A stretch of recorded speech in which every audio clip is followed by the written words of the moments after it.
ರೈತರು ಹೊಲ ಹೊಡೆದ್ ಬಿಟ್ಕೊಂಡು ಅವ್ರು ಏನ್ ಆಫೀಸ್ನಾಗ ಅಡ್ಡಾಡ್ಕೋತ ಕೂಡ್ಬೇಕನ? ಈ ಅಗ್ರಿಕಲ್ಚರಿಸ್ಟಿಗೆಲ್ಲ ಸಮಸ್ಯೆ ಮಾಡೋದು, ಲೇಬರರ್ಸಿಗೆ ಸಮಸ್ಯೆ ಮಾಡೋದು ಅದೆಲ್ಲ ಆತು ಅಂದ್ರೆ ನಾವು ಸುಮ್ನೆ ಇರಲ್ಲ, ಆಯ್ತಾ? ದೊಡ್ಡ ಗಾಯ ಮಾಡ್ತೇವೆ ಮತ್ ನಾವು. ಇದು ನಿಮ್ ಎಂಪ್ಲಾಯೀಸಿಗೆ ಹೇಳ್ಬೇಕು, ನಿಮ್ ಡಿಪಾರ್ಟ್ಮೆಂಟಿಗೆ ಹೇಳ್ಬೇಕು. ಈಗ ಖಾತೆ ಮಾಡೋದ್ರ ಬಗ್ಗೆ ಖಾತೆ ಮಾಡ್ಲಿಕ್ಕೆ ಸಮಸ್ಯೆ, ಎಷ್ಟು ನಮ್ನಿ ಕೇಸ್ ಬರ್ಲಿಕ್ಕೆ ಖಾತೆ ಮಾಡ್ಲಿಕ್ಕೆ ಸಮಸ್ಯೆ. ರಿಜಿಸ್ಟರ್ಡ್ ಡಾಕ್ಯುಮೆಂಟ್ ಇದೆ, ಯಾಕೆ ಖಾತೆ ಮಾಡಲ್ಲಪ್ಪ ಅವರು? ಈಗ ಆರ್ಡರ್ ಆದ್ರೆ ಮತ್ತೆ ಕಂಟೆಂಪ್ಟ್ ಹಾಕೋಬೇಕು. ಈಗ ರಿಜಿಸ್ಟರ್ಡ್ ಡಾಕ್ಯುಮೆಂಟ್ ಮೇಲೆ ರಿಜಿಸ್ಟರ್ ಆಗಿದ್ 7 days ಅಲ್ಲಿ ಅಲ್ಲೇ ಖಾತೆ ಮಾಡ್ಬೇಕು. ಜನರೇಟ್ ಆಗಿದ ತಕ್ಷಣ ಇಲ್ಲಿ ಜೆ ಸ್ಲಿಪ್ ಜನರೇಟ್ ಆಗಿದ ತಕ್ಷಣ ಅದು ಹೋಗುತ್ತೆ, ಆಟೋಮೆಟಿಕ್ಲಿ ಫಾರ್ಮ್ ಜೆ ಹೋಗುತ್ತೆ, ಅದನ್ನ ಇಟ್ಕೊಂಡು ಮಾಡ್ಬೇಕು ಅವ್ರು. ಇವ್ರಿಗೆ ಅಪ್ಲಿಕೇಶನ್ ಕೊಡ್ಬೇಕು, ಅದೆಲ್ಲ ಏನಿಲ್ಲ ಸ್ವಾಮಿ. ಅಲ್ಲಿ ಜೆ ಸ್ಲಿಪ್ ಹೋಗಿದ ತಕ್ಷಣ ವಿತಿನ್ 7 days ಅಲ್ಲಿ ಖಾತೆ ಮಾಡ್ತಾ ಇಲ್ಲ. ಮಾಡ್ಲಿಲ್ಲ ಅಂದ್ರೆ ಅವ್ರ ಮೇಲೆ ಆಕ್ಷನ್ ತಗೊಳ್ಳಿಕ್ಕೆ ನೀವು ಹೇಳಿ, ನೀವು ನಾವು ಹಾಗೆ ಬಿಡಲ್ಲ. ನಿಮ್ಗೆ ಗೊತ್ತಿದೆ ನಮ್ ನೇಚರ್ ಹೆಂಗಿದೆ ಅನ್ನೋದು, ಗೊತ್ತಾಯ್ತಾ? ರೈತರು ಹೊಲ ಹೊಡೆದ್ ಬಿಟ್ಕೊಂಡು ಅವ್ರು ಏನ್ ಆಫೀಸ್ನಾಗ ಅಡ್ಡಾಡ್ಕೋತ ಕೂಡ್ಬೇಕನ? ಎಷ್ಟು ಕಡೆ ನಾವು ಹೋದಲ್ಲೆಲ್ಲ ಬಂದ್ಕೊಂಡು ರೈತರು ನಾವ ಆಫೀಸರ್ಸ್ ಅಂತ ತಿಳ್ಕೊಂಡಿರ್ತಾರೆ. ಪಾಪ ಹಿಂಗ್ ಸ್ವಾಮಿ ಹಿಂಗಾಗಿದೆ ಹಿಂಗೆಲ್ಲ ಹೇಳ್ತಿರ್ತಾರೆ ಬಂದ್ಕೊಂಡು.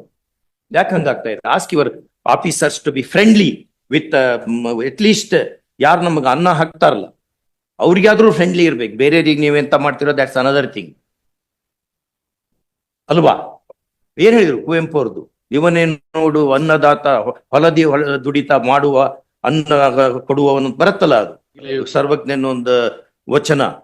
ಕೋಟಿ ವಿದ್ಯೆಯಲ್ಲಿ ಮೇಟಿರಿದ್ದೆಯೇ ಮೇಲು, ಮೇಟಿಯಿಂ ರಾಟಿ ನಡೆದುದಲ್ಲವೇ ಅಂತ ಅನ್ಕೊಂಡೊಂದು ವಚನ ಇದೆ. So address problems of farmers first. Okay, farmers, labourers, oppressor classes, ಅವರನ್ನು ನೀವು ಕಾನ್ಫಿಡೆನ್ಸ್ ನ ತಗೊಳ್ದು ಹೊರತು ಗೌರ್ಮೆಂಟ್ ನ ಮೇಲೆ ನಂಬಿಕೆ ಬರಲ್ಲ. ಈಗ ನಮ್ಮ ಮೇಲೂ ನಂಬಿಕೆ ಹೋಗಿದೆ, ಬಟ್ ನಿಮ್ಮ ಮೇಲೂ ಸ್ವಲ್ಪ ಹುಡ್ಸ್ಕೊಳ್ಳಿ ಅಷ್ಟೇ. ಎಸ್, ಅಟ್ಲೀಸ್ಟ್ ಒಂದು 50% ಜನರಿಗಾರು ನಿಜವಾದ ಜಾಬ್ ಸಿಗಬೇಕಲ್ಲ. ಎಲ್ಲದೂ ಆಕ್ಷನ್ ಆಗಂಗಿದ್ರೆ ಸುಮ್ ನೋಟಿಫೈ ಮಾಡಿಬಿಡಿ, ಇಂತಿಂತ ಪೋಸ್ಟ್ ಇಷ್ಟಿಷ್ಟು ಅನ್ಕೊಂಡು ಒಳ್ಳೇದು.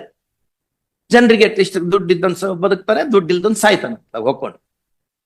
ಒಂದು 50% ಆದ್ರೂ ಒಂದು ಮೆರಿಟೋರಿಯಸ್ ಕ್ಯಾಂಡಿಡೇಟ್ಸ್ ಮಾಡ್ಕೋಬೇಕಾ? In this case, my lord, particularly the KPSC itself has initiated papers. ಮತ್ತೊಂದು ಸರಿ ಓದಿದ್ವಿ ನಾವು ಪೇಪರ್ಸ್ ಎಲ್ಲ. ಪರ್ಹ್ಯಾಪ್ಸ್ ಅಂಬೇಡ್ಕರ್ ಜಿ ತಮ್ಮ ಸಮಾಧಿಯಲ್ಲಿ ತಿರುಗಿ ಬೀಳ್ತಾರೆ. ಎಂಥದ್ದು ಮಾಡಿದ್ವಿ ನಾವು ಅಂತ ಹಂಗ್ ಮಾಡ್ಬೇಡ್ರಿ. All these my lord petitioners are degree with distinction they passed. ನೋಡೋಣ, I understand my lord, they passed with ನಮ್ಗೆ ಭಾರಿ ಡಿಸ್ಟರ್ಬ್ ಮಾಡಿದ್ದು to me and to my brother is 3-member committee is constituted. Committee is working. 3 meetings have taken place before constitution of the committee. The information is sought for from the secretary. The secretary has furnished the information. Everything is being looked into. You send that list. Very next day, on 24th it is prepared, 25th it reaches the government. That is not correct. ಹೆಂಗಿದು? ಹಂಗಾಗಿ immediately he shifted my lord, because they made allegation, secretary is shifted. After lord shifting secretary, these people made allegation secretary. we look at pass 25/1/24 letter ಅಂತ ತಮ್ಗೆ ಗೊತ್ತಾಗ್ಬಿಡುತ್ತೆ. ಆ letter ತಗೊಂಡ್ಬರ್ಬೇಕು. ನೋಡ ಎಲ್ಲ ಅಷ್ಟು everything we want to look in to. At least ಒಂದು 50% ಜನರಿಗಾದ್ರೂ ಒಳ್ಳೆಯವ್ರಿಗೆ ಸಿಗಬೇಕಲ್ಲ job. ಎಲ್ಲದೂ ಮಾರ್ಕೊಳ್ಳೋದು ಅಂತಂದ್ರೆ ಏನ್ ಹಿಂಗೆಲ್ಲ ಮಾತಾಡ್ಬಾರ್ದು ನಾವು. ಅವ್ರ ಹಂಗ್ ಮಾತಾಡಿಸ್ತದೆ, ರೆಕಾರ್ಡ್ ನೋಡಿದರೆ ಅವ್ನ ರೆಕಾರ್ಡ್ ಎಲ್ಲ ನಾವ್ ಇನ್ಮೇಲೆ ಜನರು ಓದಂಗ್ ಹಿಂಗ್ ಹಿಡಿದು ಬಿಡ್ತೇವೆ. ನೋಡ್ಲಿ, ಎಲ್ಲರೂ ನೋಡ್ಲಿ ಏನೇನಾಗಿದೆ ಅಂತ, ಎಲ್ರಿಗೂ ಗೊತ್ತಾಗ್ಲಿ. ಹಿಂಗೆಲ್ಲ ಹಾಕೋತ್ ಹೋದ್ರೆ ನಾಳೆ ಕ್ರಾಂತಿ ಆಗ್ತದೆ. It's a painful thing. ಬೇಕವು ಒಳ್ಳೊಳ್ಳೆ ಕ್ಯಾಂಡಿಡೇಟ್ಸ್ ಸೆಲೆಕ್ಟ್ ಮಾಡ್ಬೇಕು. ಎಲ್ಲದನ್ನು ಮಾರ್ಕೊಳೋದಲ್ಲ, ಸಿಕ್ಕಿದ್ ಸಗಣಿ ಎಲ್ಲ ಮಾರ್ಕೋತ್ ಹೊಂಟ್ಬಿಟ್ರೆ ಹೆಂಗೆ ಮುಂದಿನ ಜನಾಂಗ ಉಳ್ಕೊಳೋದು ಹೆಂಗೆ, ಸಮಾಜ ಉಳ್ಕೊಳ್ಳೋದು ಹೆಂಗೆ? We will not permit all those. We will do something in this matter. But 24% my lord, I can understand. Out of 24, only 11, because they are unable to reach them. ಇದರಲ್ಲಿ ಗವರ್ಮೆಂಟ್ ಪಾರ್ಟಿ ಇದೆನೋ? ಇದೆ government party. Ask your tell your advocate general that court has asked him to come here. Yes. ಅವು subject OMR answer sheets ಇದಾವಲ್ಲ, OMRs ಇದಾವಲ್ಲ, sealed ಕವರ್ನ ಕೊಡಿ, ಅವನ್ನ ತರಿಸಿ, ಬೇಗನೆ ತರಿಸಿ. 2:30 ಬರಬೇಕು. Something will happen. ಸಾರಿ, ಆಗ್ತಾ ಇದೆ. FSL ರಿಪೋರ್ಟ್ ಕೊಡ್ತೀವಿ ಸ್ವಾಮಿ, ಏನೇನ್ ತರಿಸಿದೆ ಎವ್ರಿಥಿಂಗ್ ವಿ ವಿಲ್ ಕೀಪ್ ನಮ್ಗ್ ಕೊಡಿ. ಸಾಮಾನ್ಯವಾಗಿ ಅವನ್ನೆಲ್ಲ ನಾವು ನೋಡ್ಕೊತ ಕೂಡ್ಬಾರ್ದು. ಆದ್ರೆ ಇದು extraordinary case. Yes, my lord. ತುಂಬಾ ಪಾಪ ಯುವಕರಿಗೆ ಭ್ರಮ ನಿರಸನ ಆಗ್ತಾ ಇದೆ. ದುಡ್ಡಿಲ್ದಂಗ ಆಗೋದೇ ಇಲ್ಲ ಕೆಲಸ ಅನ್ನುವಂಥದ್ದು ಬಂದ್ಬಿಟ್ಟಿದೆ ಈಗ. ಆ ನಮ್ನಿ ಆಗಿದೆ. ಯಾವುದೇ ಇನ್ಸ್ಟಿಟ್ಯೂಷನ್, ಆಲ್ ಕಾನ್ಸ್ಟಿಟ್ಯೂಷನಲ್ ಇನ್ಸ್ಟಿಟ್ಯೂಷನ್ಸ್ ಆ ರೀತಿಯಾಗಿದೆ. ಬಿಡಿಸಿ ಹೇಳಲ್ಲ, ಆಲ್ ಕಾನ್ಸ್ಟಿಟ್ಯೂಷನಲ್ ಇನ್ಸ್ಟಿಟ್ಯೂಷನ್ಸ್ ಹಂಗಾಗಿದೆ. ಇಲ್ಲಿಗೆ ಬಿಡಲ್ಲ ನಾವು. ಇದು we will take it to its logical end. Yes, ಈ KS ಬರ್ಲಿ ಬರ್ಲಿ ಈಗ ನೋಡ. KS ಎಕ್ಸಾಮೇ ಕ್ಯಾನ್ಸಲ್ ಮಾಡಿದ್ರು. ಯಾಕೆಂದ್ರೆ ಆಲ್ ಮೆಂಬರ್ಸ್ ಅಲ್ಲ, let them argue in relatives are respect of selected. this case, my lord. Let them argue. ಏನು ಮೆರಿಟ್ ಅಥವಾ ಮೆರಿಟ್ ಅಲ್ಲ, ಹೇಗ್ ಬಂದಿದ್ದಾರೆ ಅನ್ನೋದು my lord. ಟ್ರಾನ್ಸ್ಪರೆನ್ಸಿ ಇರ್ಬೇಕಲ್ಲ. ಅದಕ್ಕೋಸ್ಕರ ಅಷ್ಟೇ. Transparency ಇದೆ. Transparency is very very We will important. place all the materials before my ಯಾವ್ದು lord. ಸೆಲೆಕ್ಷನ್ ಮಾಡಿ ಟ್ರಾನ್ಸ್ಪರೆನ್ಸಿ ಇರಬೇಕು.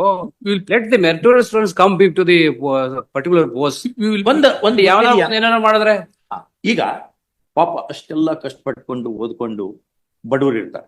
ದುಡ್ಡು ತಂದು ಕೊಡೋರು ಎಲ್ಲಿಂದ ತಗೊಂಡ್ಬಂದು ಕೊಡ್ಬೇಕು? ಅಲ್ಲ, ಈ ಕೇಸಲ್ಲಿ ಸ್ವಾಮಿ ಅಲ್ಲಲ್ಲ ಈ ಬೇರೆ ಕೇಸ್ ಅಲ್ಲದು. ಹಾ. We are not on this case alone. This case we know how to decide. Generally But your case will be very deeply looked into. ನಾಳೆ ಹೆಂಗೆ ಎಲ್ಲದೂ ಕಡೆ ಕರಪ್ಷನ್ ಆಗ್ಬಿಟ್ರೆ ಮುಂದೆ ಹಂಗಾರೆ ಹೆಂಗ್ ಮುಂದಿನ ಇಲ್ಲ, ಕಷ್ಟ ಜನ? ಕಷ್ಟ ಆಗತ್ತೆ ಸ್ವಾಮಿ. I told. ಎಲ್ಲರೂ ದೇಶ ಗೊತ್ತಾ, 6 ಲಕ್ಷ ಜನ ಪ್ರತಿ ವರ್ಷ ನಮ್ ದೇಶದಿಂದ ಹೊರಗಡೆ ಹೋಗುವಂತವರ ಸಂಖ್ಯೆ ಜಾಸ್ತಿ 6 lakh.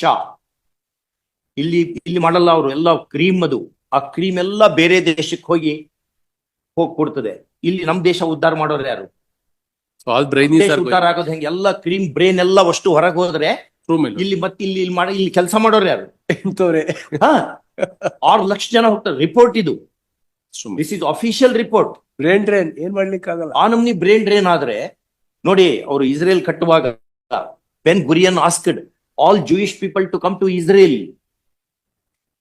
V want to rebuild this nation. ಎಲ್ಲರೂ ಬನ್ನಿ ಅಂತ ಕರ್ಕೊಂಡ್ಬಂದ್ರು ಹೊರಗಿನಿಂದ. Yes. ನೀವು ಇಲ್ಲಿಂದ ಎಲ್ಲರನ್ನು ಚೊಲ್ ಕಳಿಸ್ಬಿಟ್ರೆ ಮುಂದೇನ್ ಬೇರೆ ಕಳಪೆ ಜನರ ಜೊತೆನೆ ಇರೋದನ್ನ ಮುಂದಿನ ಜನಾಂಗ ಮುಂದೆ ಹೆಂಗೆ? This is the right time to you have to do get something. the house in order. Yes brain drain ಆಗ್ತಾ ಇದೆ ದೇಶದಲ್ಲಿ. ಎಲ್ಲ ನಮ್ ಫರ್ಟಿಲಿಟಿ ಅಷ್ಟನ್ನು ಬೇರೆ ದೇಶಕ್ಕೆ ಕೊಟ್ಟು ಬಿಟ್ರೆ ಮುಂದೆ ನಾವೇನ್ ಮಾಡ್ಬೇಕಿಲ್ಲಿ? ಒಬ್ಬ ಗ್ರೇಟ್ ಬ್ರೇನಿ ಲೈಕ್ ವಿಶ್ವೇಶ್ವರಯ್ಯ, ಎಷ್ಟು ಲಕ್ಷ ಎಕರೆ ನೀರಾವರಿ ಆಯ್ತು ಒಂದು ಬ್ರೇನ್ ನಿಂದ. ಹೌದು. ಮತ್ತೆ ಒಂದೇ ಬ್ರೇನು. ಡಾಕ್ಟರ್ ಅಂಬೇಡ್ಕರ್ ಒಂದೇ ಬ್ರೇನು. ಎಷ್ಟು ಕೋಟಿ ಜನರಿಗೆ ಉಪಯೋಗ ಒಂದು ಗ್ರಂಥದಿಂದ. ಹೌದಾ? True, my lord. ಅಂತವ್ರನ್ನೆಲ್ಲ ನೀವು ಅವ್ರು ಸಪೋಸ್ ಅಂಬೇಡ್ಕರ್ ಜಿ ಅಲ್ಲೇ ಅಮೆರಿಕದಾಗ ಇದ್ದು ಬಿಟ್ಟಿದ್ರೆ ಅವ್ರಿಗೆ ಬೇಕಾದಷ್ಟು ಆಫರ್ ಇತ್ತು ಅಲ್ಲಿರ್ಲಿಕ್ಕೆ. ಬಿಟ್ಟು ಬಂದ್ರು ದೇಶಕ್ಕೆ. My heart bleeds for India ಅಂತ ಹೇಳಿದ್ರು. ಈ came otherwise he would have been a Right. professor in Columbia University. Yes, my lord. ಅವರೆಲ್ಲ ಇಲ್ಲಿ ಬಂದು ಮಾಡಿದ್ದಕ್ಕೆ ದೇಶ ಉಳ್ಕೊಂಡಿದೆ, ಸಮಾಜ ಹಂಗಾಗಿ ಉಳ್ಕೊಳ್ತದೆ. ಎಲ್ಲದನ್ನು ಮಾರ್ಕೊಂಡು ಸಿಕ್ಕ ಸಗಣಿ ಎಲ್ಲ ಮಾರ್ಕೋಬೇಕು ಅಂತ ಹೊಂಟು ಬಿಟ್ರೆ ಮುಂದೆ ಏನ್ ಮಾಡ್ಬೇಕು ಮಕ್ಕಳು? ನಮ್ಮ ಮಕ್ಕಳೆಲ್ಲ ಎಷ್ಟು ಜನರು ಸೂಸೈಡ್ ಮಾಡ್ಕೋತಾರೆ. ಹೆಂಗ ಆಗ್ತಾ ಇದೆ? ಹಂಗೆಲ್ಲ ಆಗ್ಬಾರ್ದು. ನೀವು ಹೌದು sir. ಅದನ್ನೆಲ್ಲ ನೀವು ಕೆಟ್ಟ ಜನರನ್ನೆಲ್ಲ ನೀವು you have to weed out. At least ಒಂದು 50% ಜನರಾದ್ರು, ಇನ್ನು ಉಳಿದು Junior. 50% ಜನರಾದ್ರೂ ಅಪಾಯಿಂಟ್ಮೆಂಟ್ ಸರಿ ಆಗ್ಬೇಕಲ್ಲ ದುಡ್ಡಿಲ್ದಂಗೆ. ಯಾಕೆ ಹಿಂಗ ಆಗ್ತಾ ಇದೆ? ನಾವು ಈ ಫೋರಂ ನಿಂದ ಹೆಚ್ಚು ಮಾತಾಡ್ಲಿಕ್ಕೆ ಬರಲ್ಲ. ಕಷ್ಟ. ಈ ಫೋರಂ ನಿಂದ ಇಷ್ಟೇ ಮಾತಾಡ್ಲಿಕ್ಕೆ ಆಗ್ತದೆ. Okay, Yes, my lord. ಬೇರೆ ಫೋರಂ ನಲ್ಲಿಯೂ ಡಿಸ್ಕಷನ್ ಆಗ್ತಿರ್ತದೆ. ಹೌದು sir. ಆಗ್ತಿರ್ತದೆ. ಅದಕ್ಕೆ ಹಂಗೆಲ್ಲ ಮಾಡ್ಕೋಬಾರ್ದು. ಸರ್ ಮಾಡ್ಬೇಕು. ಒಂದು ಮನೆಯಲ್ಲಿ ಒಬ್ಬಗೆ ಸರ್ಕಾರಿ ನೌಕರಿ ಆದ್ರೆ ಆ ಮನೆ ಉದ್ಧಾರ ಆಗ್ತದೆ. ಮನೆ ಉದ್ದಾರ ಅದನ್ನ ತಿಳ್ಕೊಬೇಕು. ಹೌದು, ಹೌದು, ಖಂಡಿತ ಸ್ವಾಮಿ. ಬಡವರಾಗಿ ಇರೋದು ಇವರೆಲ್ಲ ಮಾಡ್ಕೊಂಡು ಮಾಡ್ಕೊಂಡು ಮಜಾ ಮಾಡೋರು ಆಮೇಲೆ ಬೇರೆ ದುಡ್ಡಿದ್ದವ್ರಿಗೆ ನೀವು ಕೊಡಂಗಿದ್ರೆ ಹಾಗಾದ್ರೆ ನಮ್ ಕಾನ್ಸ್ಟಿಟ್ಯೂಷನ್ ಯಾಕಬೇಕು? ಕಾನ್ಸ್ಟಿಟ್ಯೂಷನ್ ಬೇಡ ನಮಗೆ. ಎಲ್ಲರೂ ಬದುಕಬೇಕು, ಸಹಬಾಳ್ವೆಯನ್ನು ಉಂಟು ಮಾಡುವಂತ ಕಾನ್ಸ್ಟಿಟ್ಯೂಷನ್ ಇದು. ಬರೇ ರಿಚ್ ಪೀಪಲ್ ಈಗ ಅಷ್ಟೇ ಮಾಡಿ. We are not against rich people. Richness is A virtue. ಆದ್ರೆ ಬಡವರು ಇದ್ದಾರೆ ಇಲ್ಲಿ. ಏನಂತ ಹೇಳಿದ್ರು ಇವರು ನಿಸಾರ್ ಅಹ್ಮದ್ ಅವರು? ಒಂದೆದೆಯ ಹಾಲ ಕುಡಿದವರ ನಡುವೆ ಎನಿತೊಂದು ಭೇದ ತಾಯಿ, ಒಂದೇ ನೆಲದ ರಸ ಹೀರಲೇನು ಅದು ಸಿಹಿ ಕಹಿಯ ರುಚಿಯ ಕಾಯಿ. ಹಣವಿಲ್ಲ ಹೆಣದ ಸಂಸ್ಕಾರಕ್ಕೆಂದು, ಹಣವಿಲ್ಲ ಹೆಣದ ಸಂಸ್ಕಾರಕ್ಕೆಂದು ಕೈಹೊತ್ತ ಬಡವನೊಬ್ಬ, ಇನ್ನೊಬ್ಬ ತಾನು ಆಚರಿಸುತ್ತಿರುವ ವೈಭವದ ಹುಟ್ಟು ಹಬ್ಬ. ಒಬ್ಬನಿಗೆ ಕ್ರಿಮೇಷನ್ ಮಾಡ್ಲಿಕ್ಕೆ ದುಡ್ಡಿಲ್ಲ, ಇನ್ನೊಬ್ಬನಿಗೆ ಬರ್ತ್ಡೇ ಆಚರಿಸ್ತಾನವ 5 ಸ್ಟಾರ್ ಹೋಟ್ಲಲ್ಲಿ. ಈ ಡಿಸ್ಪೆರಿಟಿ ಹಾಕೋತ್ ಹೋದ್ರೆ ಸಮಾಜ ಉಳಿಯೋದು ಹೆಂಗೆ? ನಾಳೆ ಬರೀ ಸೂಟ್ ಕೇಸ್ ಇದ್ದವ್ರಿಗೆ ಅಷ್ಟೇ ಜಾಬ್ ಸಿಗಂಗಿದ್ರೆ ಉಳ್ದೋರ್ ಗತಿ ಏನು? ಉಳ್ದೋರ್ ಗತಿ ಏನು? ಅಟ್ಲೀಸ್ಟ್ ಒಂದು 50% ಜನರಿಗಾದ್ರೂ ಏನಾದ್ರು ಒಂದು ಉಪಯೋಗ ಆಗ್ಬೇಕಾ? 50% ಜನರಿಗಾದ್ರೂ ಜಾಬ್ ಸಿಗ್ತದಪ್ಪ ಅಂತಾರ ಅನ್ಸ್ಬೇಕಲ್ಲ. ಖಂಡಿತ ಸ್ವಾಮಿ. ಇದನ್ನೆಲ್ಲ ಕಣ್ ಮುಂದೆ ಇಟ್ಕೊಳ್ಳಿ. ಅವ್ರಿಗೆ ಹೇಳಿ, ನಿಮ್ಗೆ ಯಾರ್ಯಾರಿಗೆ ಇದೆಲ್ಲ ರೆಕಾರ್ಡ್ ಜನರೆಲ್ಲ ನೋಡ್ಲಿದ್ನಲ್ಲ, ನಿಮ್ ಪೇಪರ್ಸ್ ಎಲ್ಲ ನಾವು ಇದು ಕಿಡಿತೇವೆ ನೆಕ್ಸ್ಟ್ ಎಲ್ಲ. ರಿಯಲಿ ಹೌದು, ನಾವು ಸಾಕಾಗೇವಿ, ಆಗ್ಲಿ, ಖಂಡಿತ ಹೌದು. ನಾವು ಸಾಕಾಗೇವಿ. ನಮಗೆ ಹೊಟ್ಟಿ ಉರಿತದೆ. We tell you truth, we are telling you. ಇಂಥ ದೇಶ ಕಟ್ಟಬೇಕು ಅನ್ನಂಗಿದ್ರೆ ಯಾಕೆ ನಾವು ಸ್ವಾತಂತ್ರ್ಯ ನಮ್ಗೆ ಎದಕ್ ಬೇಕಿತ್ತು? ಇಷ್ಟು ಹೊಲ್ಸಾಗಂಗಿದ್ರೆ ಏನ್ ಮಾಡ್ಬೇಕು ನಾವು ತಗೊಂಡು? ಹಂಗಾಗಿ something you have to do. ಏನಪ್ಪ ಒಂದೇನೋ ಮಾರ್ಜಿನಲಿ ಯಾರೋ ಏನೋ ಒಂದು ಸ್ವಲ್ಪ ಹೆಚ್ಚು, ವಿ ಕ್ಯಾನ್ ಅಂಡರ್ಸ್ಟ್ಯಾಂಡ್. ಎಲ್ಲ ಆಕ್ಷನ್ ಆಗಂಗಿದ್ರೆ ಎಲ್ಲ ಪೋಸ್ಟ್ಗಳು ವೈ ರಿಕ್ರೂಟ್ಮೆಂಟ್ ಪ್ರೊಸೆಸ್ ಹಾಕ್ಬೇಕು. 24-13 ಆಗೋಯ್ತು. 11 ಜನ ಮಾತ್ರ, ಯಾಕೆಂದ್ರೆ they are not able to reach that. ಹೇಳಿ ಅಡ್ವೊಕೇಟ್ ಜನರಲ್ ಹೇಳಿ, 11 ಜನ. Please ask your advocate general to come. Will revert in a cup of seconds. Okay.